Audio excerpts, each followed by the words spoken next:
Hello anime but ஈஸினிக்கான வீடியோவில் நம்ம என்ன பார்க்க போகிறோம்னா ஆலியா சம் டைம் ஹைட்ஸ் ஆர் ஃபீலிங்ஸ் இன்ட்ரெஸ்டன் அப்படின்ற அனிமோட எபிசோட் 8 தான் பார்க்க போகிறோம். ஸோ வாங்க டைம் வேஸ்ட் பண்ணாமல் இப்போ போகலாம். போன எபிசோடில் தனியாமா அப்படின்ற ஒரு பொண்ணு வந்து நம்ம ஹீரோக்கிட்டையும் ஹீரோயின்கிட்டையும் வந்து இந்த காங்கிரஸ் டிபேட் பற்றி ஒரு சேலஞ்ச் கொடுத்துருக்கோம். ஸோ இந்த சேலஞ்சுக்கு வந்து நம்ம ஹீரோவும் ஹீரோயினும் அக்செப்ட் பண்ணியிருப்பாங்க.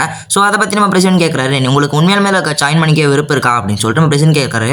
அதுக்கு நம்ம ஆலியா வந்துட்டு இருக்கா அப்படின்னு சொல்லி சொல்கிறாங்க. அதுக்கப்புறம் அவங்க என்ன நினைக்கிறாங்கன்னா, எப்படி இருந்தாலும் அவங்க 2 பேரும் இன்சல்ட் பண்ணியிருக்கா, ஸோ இதுக்காகவே வந்து நான் அவளை ஜெயிச்சாகணும் அப்படின்னு சொல்லிட்டு நம்ம ஆலியா மனசில் நினைக்கிறாங்க.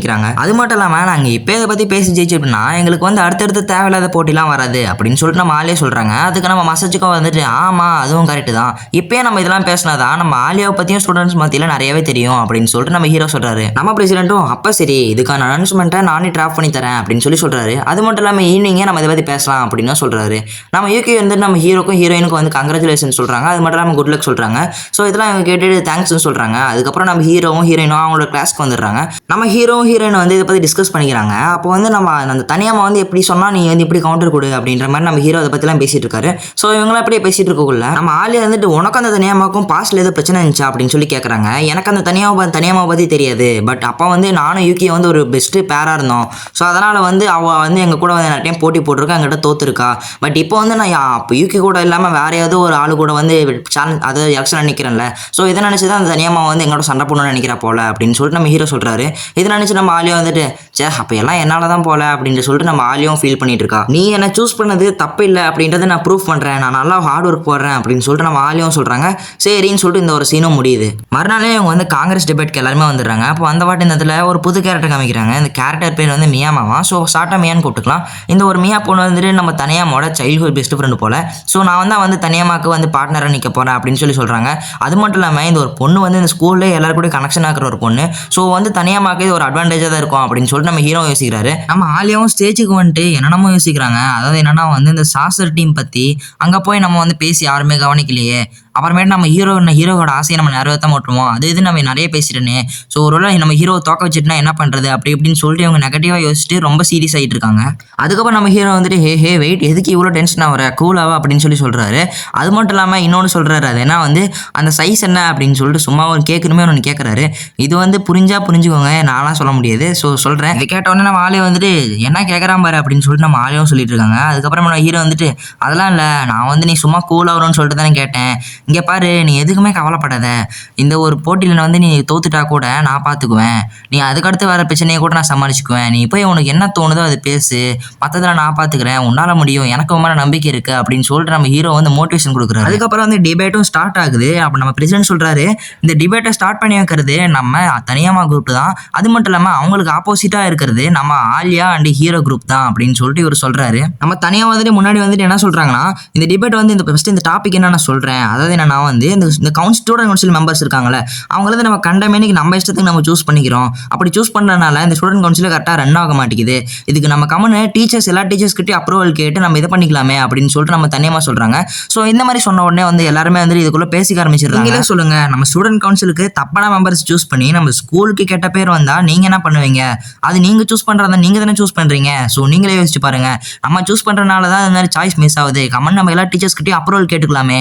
நீங்களே சொல்லுங்கள், நம்ம ஸ்கூலோட பெரும் முக்கியமாக அப்புறம் என்ன நீங்கள் என்ன நினைக்கிறீங்க அப்படின்னு சொல்லிட்டு இந்த ஒரு தனியாக நல்லா போல்ட்டாக பேசிட்டு போகுது. இப்படி எல்லாரோட மனசுக்குள்ளேயோ வந்து இப்படி சொல்லி விட்டுட்டு அதுக்கப்புறமே நம்ம ஆலியா வராங்க. நம்ம ஆலியா வந்து என்ன பண்ணுறதுன்னு தெரியாமல் சரி பேசுவோம் அப்படின்னு சொல்லிட்டு நம்ம ஆரியா ரெடியாக வராங்க. அதுக்கப்புறம் பேசுறதுக்கு முன்னாடி நம்ம மசாஜிக்காவை பற்றி யோசிச்சு பார்க்குறாங்க. மசாஜிக்கா என்ன சொல்லியிருப்பாரு, நீ உன்னால் முடிஞ்ச வரைக்கும் பேசு, மற்ற பிரச்சனை நான் பார்த்துக்கிறேன் அப்படின்னு சொல்லிட்டு மசாஜிக்கா மேலே ஒரு நம்பிக்கையிலேயே வந்து இவர் பேசலான்னு சொல்லிட்டு ஸ்டார்ட் பண்ணுவார். அப்புறமேட்டு நம்ம ஆலியா வந்துட்டு என்ன சொல்கிறாங்கன்னா, இங்கே பாருங்கள் எல்லாத்தையுமே நம்ம டீச்சர்ஸோட அப்ரூவல் மூலமாகவே வாங்கிட்டோம்னா அப்புறம் நம்மளுக்கு என்ன பவர்?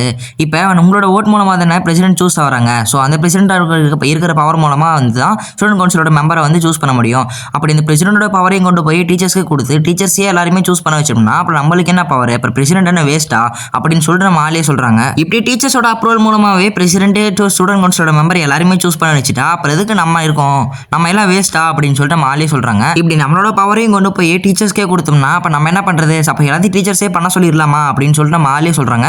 இதெல்லாம் கேட்டு இவங்களுக்குள்ள வந்து கொஞ்சம் பேசிக்கிறாங்க. ஏன்னா நம்ம ஆலியா சொல்கிறதுலேயே பாயிண்ட் இருக்குல்ல அப்படின்னு சொல்லிட்டு. அப்புறமேட்டு இந்த ஸ்கூலே வந்து ஸ்டூடெண்ட் கவுன்சில் அப்படின்னு ஒன்று ப்ரொமோட் பண்ணுறதே வந்து இந்த மாதிரி டிபேட்லாம் கண்டக்ட் பண்ணுறதுக்கு தான். அப்படி இந்த ஸ்டூடெண்ட் கவுன்சிலே வந்து டீச்சர்ஸே பண்ணிட்டா அப்புறம் எல்லாத்தையுமே இந்த ஸ்கூலே அவங்க டீச்சர்ஸ் மட்டுமே பார்த்துக்க வேண்டியது என்ன அப்படின்னு சொல்லிட்டு நம்ம ஆலியா சொல்கிறாங்க. அது மட்டும் இல்லாமல் கண்டிப்பாக நம்மளுக்கு வந்து வைஸ் பிரசிடென்ட்டோ பிரசிடென்ட்டோட பவரும் கன்ஃபார்ம் தேவைப்படும் அப்படின்னு சொல்லிட்டு இந்த ஆலியா சொல்கிறாங்க. இதெல்லாம் கேட்டு ஆமாப்பா இதுலேயும் பாயிண்ட் இருக்குல்ல அப்படின்னு சொல்லிட்டு எல்லாருமே யோசிச்சுட்டு இருக்காங்க. அப்புறமே நம்ம ஹீரோ சொல்கிறாரு, நீ வந்து ஆலியாவை அண்டர்ஸ்டிமேட் பண்ணிட்ட, அவளோட பவரை பற்றி எனக்கு தெரியல பாத்தியா, இதுக்கு தான் நீ என்னை மட்டும் ஆப்பனண்டாவே பார்த்துட்டு இருந்த, அவளை பற்றி நீ பார்க்கவே இல்லை அப்படின்னு சொல்லிட்டு நம்ம ஹீரோ சொல்லிட்டு இருக்காரு. இப்படியே சொல்லிட்டு இருக்கும்போது கொஸ்டின் கேட்க வேண்டிய நேரம் வருது. அப்போ நான் இந்த ஒரு பொண்ணு வந்து தனியாக பொண்ணு இருந்துட்டு இந்த மாதிரி வந்து வைஸ் பிரசிடென்ட்டும் அப்புறமேட்டு பிரசிடென்ட்டும் அவங்களோட பவர் வந்து அப்யூஸ் பண்ணால் என்ன பண்ணுவீங்க, அதாவது டீச்சர் வந்து நான் அவங்களுக்கு ஏற்ற மாதிரி ஃபேராக நடந்துக்க சொன்னால் என்ன பண்ணுவீங்க அப்படின்னு சொல்லிட்டு இப்படி கொஸ்டின் கேட்டு விட்றாங்க. இப்படி இதே சைடு ஆலியா பதறிட்டு இருக்கும்போது அந்த சைடு மியான்னு ஒரு பொண்ணு சொன்னல, அந்த பொண்ணு கூட எல்லா ஸ்டூடெண்ட்ஸ் கூட கனெக்ஷனாக இருக்குது அப்படின்னு சொல்லியிருந்தால, அந்த பொண்ணு வந்து ஈஸியாக கனெக்ட் ஆகிருக்கிறனால எல்லாருக்குமே வந்து ஒரு மெசேஜ் ஒன்று போட்டு விட்டுருது. அது என்னன்னா, இந்த வெளியிருந்து வந்த பொண்ணுலாம் நம்ம ஸ்கூலை பற்றி தெரியும், வெளியிருந்து வந்த பொண்ணுங்களுக்குலாம் எப்படி நம்ம ஸ்கூலை பற்றி தெரியும், அந்த மாதிரி ஒரு பொண்ணு தானே இந்த பொண்ணு, இதுக்கு எப்படி நம்ம ஸ்கூலை பற்றி தெரியும், சொன்னால் கேட்டுருவீங்களா அப்படின்னு சொல்லிட்டு உசுப்பேற்றுற மாதிரி ஒரு மெசேஜ் ஒன்று போட்டு விட்டுருது. உடனே ஸ்டூடெண்ட் கூட என்ன பேசுகிறாங்கன்னா, ஸ்டூடெண்ட்ஸ்குள்ளே பேசிக்கிறாங்க, என்னதான் இருந்தாலும் இந்த ஆலியான்ற பொண்ணு வந்து வெளியிருந்து வந்த பொண்ணு தான், ஸோ இந்த பொண்ணுக்கு நம்ம ஸ்கூலை பற்றி என்ன தெரியும்னு சொல்லிட்டு இருக்கும்போது நம்ம ஆலியாக்கு என்ன பண்ணுறதுன்னு தெரியல. இந்த சைடு ஸ்டூடெண்ட்ஸ் ஒரு மாதிரி பேசிட்டு இருக்காங்க, இந்த சைடு இவ கேள்வி கேட்டுட்டு இருக்கா, அந்த சைடு மியா ஒரு மாதிரி சிரிச்சிட்டு இருக்கா. என்ன பண்ணுறதுனே தெரியல நம்ம ஆலியாக்கு. இந்த மாதிரி டைமில் நம்ம தலைவர் வந்துட்டு நம்ம முன்னாடி வந்துட்டு, நீ எது கவலைப்படாத, நீ இவ்வளோ நேரம் பண்ணதே போதும், நீ ரொம்ப பெரிய விஷயம் பண்ணியிருக்க, இதுக்கு மேலே நான் பார்த்துக்கினேன், நீ வா அப்படின்னு சொல்லிட்டு நம்ம தலைவன் களத்தில் இறங்குறான். தலைவன் என்ட்ரி கொடுத்தோடனே மாசா பேச ஆரம்பிச்சிருவான். ஃபஸ்ட்டு என்ன சொல்லுவான்னா, இந்த டிபேட் எதுக்கு, இந்த டிபேட் நம்மளுக்கு தேவையே இல்லை அப்படின்னு சொல்லிட்டு நம்ம தலைவன் சொல்லுவான். அதுக்கப்புறம் என்ன சொல்லுவான்னா, இங்கே இருக்கார இந்த பிரசிடென்ட் இவர் எப்படி வந்தாருன்னு தெரியுமா, இவர் வந்து அப்போ வந்து ஒரு குண்டான ஒரு லேசி பாயாக தான் இருந்தார், இவரெல்லாம் டீச்சரை பார்த்தா இவரை சேர்த்துக்குவாங்கன்னு நினைக்கிறீங்க, இப்போ டீச்சரோட அப்ரூவல் கேட்டிருந்தீங்கன்னா இவர் வந்து கலந்துக்கவே விட்டுருக்க மாட்டாங்க, இப்போ இருக்கிற பிரசிடென்ட் தான் கலந்துக்க விட்டுருப்பாங்க. ஏன்னா டீச்சர்ஸ் வந்து சூஸ் பண்ண விட்டோம்னா அவங்க வந்து அவங்க இப்போ எப்படி இருக்காங்க, இந்த கரண்ட் சுச்சுவேஷன் எப்படி இருக்காங்களே அப்படி தான் அதை தான் பார்ப்பாங்க. ஆனால் ஃபியூச்சரில் எப்படி ஆவாங்கன்றதை அவங்கள நோட்டீஸ் பண்ணிக்க மாட்டாங்க. பட் இப்போ வந்து பிரசிடென்ட் அப்போ இருந்தது வேறு மாதிரி, ஆனால் இப்போ இருந்தது வேறு மாதிரி, ஃபுல் அண்ட் ஃபுல் அவரோட ஹார்ட் ஒர்க்கு போட்டு இப்போ பிரசிடென்ட் ஆயிருக்காரு. ஸோ அப்படி தான் ஸ்டூடெண்ட் கவுன்சிலில் நம்ம சூஸ் பண்ணுறது பொறுத்து தான், டீச்சர்ஸை சூஸ் பண்ணுறது பொறுத்து இல்லை, அவங்க கரண்ட்டாக இருக்கிற ஸ்டூடெண்ட்ஸ் மட்டும் தான் பார்ப்பாங்க. அதுக்கப்புறமேட்டு அவங்க எப்படி வேணா மாதிரி யார் நினச்சா கூட பிரசிடென்ட்டாக ஆகலாம், அவங்களுக்கான குவாலிஃபிகேஷன் அவங்க உருவாக்கிக்கிட்டா போதும் அப்படின்னு நம்ம மசாஜிக்காக சொல்கிறாரு. இதெல்லாம் கேட்டோன்னே எல்லாரும் இருந்துட்டு அட ஆமாப்பா அப்படின்னு சொல்லிட்டு எல்லாருமே பேச ஆரம்பிச்சிடுறாங்க. இங்கே பிரசிடென்ட் வைஸ் பிரசிடென்ட் சூஸ் பண்ணுற எல்லா பவருமே உங்களுக்கு தான் இருக்குது, அந்த பவரை போய் டீச்சர்ஸ் கொடுக்க சொன்னால் நீங்கள் உடனே கொடுத்துருவீங்களா, உங்களுக்கு இருக்கிற பவரை நீங்கள் தான் யூட்டிலைஸ் பண்ணணும், டீச்சர்ஸ் கிட்ட கொடுத்தா அவங்க கரெக்டாக யூட்டிலைஸ் பண்ணுவாங்க தான், ஆனால் அது சில மிஸ்டேக்ஸ் வரும், ஆனால் நீங்கள் சூஸ் பண்ணால் தான் கரெக்டாக இருக்கும். அதனால தான் சொல்கிறேன், பிரசிடென்ட்டையும் வைஸ் பிரசிடென்ட்டையும் நீங்கள் தான் சூஸ் பண்ணணும், அவங்க தான் வந்து ஸ்டூடெண்ட் கவுன்சிலோட மெம்பர்ஸை அவங்க சூஸ் பண்ணணும், இப்படி தான் ஒரு ஸ்டூடெண்ட் கவுன்சில் நடக்கணும் அப்படின்னு சொல்லிட்டு இருக்கும்போது இவங்க வந்து தோல்வி ஒத்துக்கிற மாதிரி நம்ம தனியாக வந்து தாங்க முடியாமல் ஓடிடுறாங்க. நம்ம எதுக்கு ஓடி இருப்பாங்கன்னா வந்து நம்ம பிரசிடென்ட் வந்துட்டு இப்போ என்ன சொல்கிற மசாஜுக்கு ஆப்போசிஷனை என்ன சொல்கிற அப்படின்னு சொல்லி கேட்டனால தனியாக ஓடிட்டா. அப்புறமே மியாவும் வந்துட்டு சரி நான் மட்டும் என்ன சொல்கிறது, நானும் ஒத்துக்கிறேங்க டிஃபிட்டு அப்படின்னு சொல்லிட்டு இந்த மியாவும் சொல்லிட்டு அவ்வளோ ஓடிடுறா. பின்னாடி ஆலியாவும் துரத்தி ஓடிடுறா. ஆக்சுவலாக இங்கே என்ன ப்ராப்ளம்னா, இந்த ஒரு பொண்ணு இருக்கல தனியாக பண்ணுற பொண்ணு, அவளாம் வந்து அப்போ வந்து நம்ம மசாஜிக்காவும் யூகியும் வந்து ஒரு பெஸ்ட்டு பேரு, அவங்க கிட்ட போட்டி போட்டால் யாரால ஜெயிக்க முடியாது அப்படின்ற மாதிரி ஒரு இது போயிட்டு இருந்துச்சு. அப்போல்லாம் நிறைய டைம் அவங்க கூட வந்து இந்த ஒரு பொண்ணு வந்து போட்டி போட்டிருக்கா, எலெக்ஷன் நின்றுருக்கா, ஆனால் ஜெயிச்சதே இல்லை. ஆனால் இப்படிப்பட்ட ஒரு பவர்ஃபுல் பேரோட போட்டி போட்டதே அவளுக்கு பெருமையாக தான் நினச்சிச்சு. ஸோ அதையே பெருமையாக நினச்சிட்டு இருந்திருப்பா. ஆனால் இப்போ வந்து யாருன்னே தெரியாத ஒரு பொண்ணு கூட வந்து ஃபைட் பண்ணணும் அப்படின்ற மாதிரி நிலம வருது இல்லை. ஏன்னா இவ வந்து ஆசைப்பட்டிருப்பா, யூகி அண்ட் மசாஜிக்கா இவங்க ரெண்டு பேர் கூட ஃபைட் பண்ணும்போது இருக்கிற பெருமை வேற, இப்போ புதுசாக இன்னொரு பொண்ணு வந்துட்டு அந்த ஒரு பெருமை வேற அப்படின்ற மாதிரி வந்து இவளுக்கு அது பிடிக்கலையாட்டிருக்கு.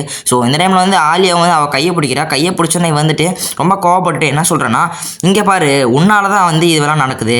ஃபஸ்ட்டு வந்து யூகியும் மசாஜிக்காவும் எவ்வளோ பெரிய பெஸ்ட் பேராக இருந்தாங்க தெரியுமா, அவங்களாம் ஸ்பெஷல் பேரு, நீ வந்து நடுவில் வந்து கெடுக்கிற மாதிரி இங்கே வந்துட்டு இருக்க அப்படின்னு சொல்லிட்டு இந்த ஒரு பொண்ணு சொல்லிட்டு இருக்கா. ஆனால் இந்த பொண்ணுக்கு புரியலையா இல்லை தெரியலையான்னு தெரியல. அது என்னன்னா வந்து பேர் சூஸ் பண்ணுறது அவங்களோட விருப்பம் தான். ஸோ அதெல்லாம் மாறாமலாம் இருக்கணும்னு இல்லை, அது அவங்களோட தனிப்பட்ட விருப்பம் தான் அப்படின்றது இந்த பொண்ணு புரிஞ்சுக்கல. ஏன்னா இந்த ஒரு மியான்ற பொண்ணு வந்துட்டு சரி நாங்கள் எங்கள் தோல்வி ஒத்துக்கிறோம் அப்படின்னு சொல்லிட்டு அந்த ஒரு தனியம்மா பொண்ணையும் சமாதானம் பண்ணிட்டு கூட்டிகிட்டு போயிடுறோம். எங்கடா இந்த பிரச்சனை உருவான ஒன் ஆஃப் த ரீசனாக யூகியாக இருந்த இந்த யூகி காணான்னு பார்த்தா இங்கே இருக்கிற யூகி, இந்த யூகி எதிர என்ன பண்ணியிருக்கா, இந்த ஒரு டிபேட்கான அரேஞ்ச்மெண்ட்லாம் இங்கே பண்ணிட்டு இங்கே மாசா உட்காந்துட்டு பாஸ் பாஸ் மாதிரி தான் தான் ஃபைனல் பாஸ் அப்படின்ற மாதிரி வந்து மாசா உட்காந்து டீ குடிச்சிட்டு இவ கிட்ட இருந்துட்டு இங்கே பாரு ஃபைனல் பாஸ்னா இப்படி தான் இருந்து பார்க்கணும், முன்னாடி போயெல்லாம் பார்த்துட்டு இருக்கக்கூடாது அப்படின்னு சொல்லிட்டு இருப்பாங்க. அப்புறம் ஃபைனல் பாஸ்னா ஃபைனல் பாஸ்னா லாஸ்ட் வரைக்கும் போய் தோத்து போயிடுவாங்களே அவங்க தான் ஃபைனல் பாஸ் இல்லை அப்படின்னு சொன்னாட்டி அதெல்லாம் தெரியாது, ஃபைனல் பாஸ்னா ஃபைனல் பாஸ் தான் போ அப்படின்னு சொல்லிட்டு அந்த ஒரு யூக்கியும் சொல்லிட்டு இருக்கா. அப்படியே திருப்பி சீன் கட் பண்ணால் நம்ம ஹீரோ ஹீரோயின் இருக்கிற இடத்த காமிக்கிறாங்க. இந்த இடத்துல வந்து நம்ம ஹீரோயின் என்ன பேசிக்கிறாங்கன்னா, இங்கே பாரு உனக்கும் யூகிக்கு அது பிரச்சனை அப்படின்னு சொல்லி கேட்கும்போது பிரச்சனைலாம் இல்லை, சின்ன வயசில் என்னால் வந்து யூகி கேர் எடுத்துக்க முடியல, நான் தனியாக எங்கள் அப்பா கூட போயிட்டேன்னா கேர் எடுத்துக்க முடியல, அதனால தான் வந்து சரி இனிமேலாச்சும் கேர் எடுத்துக்கணும்னு முடிவு பண்ணேன். அதனால தான் என்ன பண்ணேன்னா ஸ்கூலில் வந்து அவளுக்கு ஒரு பெஸ்ட் பார்ட்னராக இருந்தேன், நிறையா ஆப்ஷனில் ஜெயித்தோம், இப்படி தான் போயிட்டு இருந்துச்சு. அதுக்கப்புறமேட்டு தான் வந்து இந்த ஸ்கூலுக்கு வந்த வாட்டி தான் சரி இதுக்கு மேலே அவளே பார்த்துக்குவா அப்படின்னு சொல்லிட்டு தான் நான் வந்து சரி உன்னை சூஸ் பண்ணேன், எனக்கு என்ன ஏன்னு தெரியல, உன்னை சூஸ் பண்ணது காரணமே தெரியல, ஆனால் நான் உன்னை சூஸ் பண்ணேன் அப்படின்னு சொல்லிட்டு நம்ம ஹீரோ சொல்கிறாரு. நம்ம ஹீரோனை வந்துட்டு ரஷ்யனில் வந்து ஏதோ ஒரு வார்த்தை சொல்கிறேன், அந்த வார்த்தைக்கு வந்து சப்டைட்டில் கொடுக்கல, அது வந்து எனக்கு தெரிஞ்சு பிகாஸ் ஆஃப் யூன்னு நினைக்கிறேன். இந்த மாதிரி சொல்லிட்டு சரி நான் கிளம்புறேன் அப்படின்னு சொல்லிட்டு இவ்வளோ சொல்லிட்டு அதுக்கப்புறமேட்டு ஆமாம் நீ எதுக்காக அங்கே சைஸ் கேட்ட அப்படின்னு சொன்னாட்டி அதுவா ஒன்று கூல் பண்ணலான்னு சொல்லி தான் கேட்டேன் அப்படின்னு சொன்னாட்டி ஏதோ ஒன்று நீ சொன்னதை கிட்டத்தட்ட கரெக்டு தான் அப்படின்னு சொல்லிட்டு தலையை ஒரு சிரிச்சிட்டு போவாங்க பாருங்க. இதோட இந்த ஒரு எபிசோட் முடியுது. ஸோ இன்னும் 4 எபிசோடு தான் இருக்குது. அந்த 4 எபிசோட நீங்கள் வெயிட் பண்ணி பார்ப்பீங்கன்னு நம்புறேன். இன்னும் 12 எபிசோடு தான் டோட்டலாக. ஸோ அதில் இன்னும் 4 எபிசோடு தான் இருக்குது. ஸோ வெயிட் பண்ணி பாருங்கள். நம்ம சேனலை சப்ஸ்கிரைப் பண்ணிவிட்டு பக்கத்தில் இருக்கிற பெல்லைக்கான ஆள் வச்சுக்கோங்க. நெக்ஸ்ட் எபிசோட்ஸ்லாம் உங்களுக்கு வரும், ரொம்ப இன்ட்ரெஸ்ட்டாக இருக்கும். ஸோ வேறு சொல்கிறதுக்குள்ள தேங்க்ஸ் ஃபார் வாட்சிங். சாயனோரா.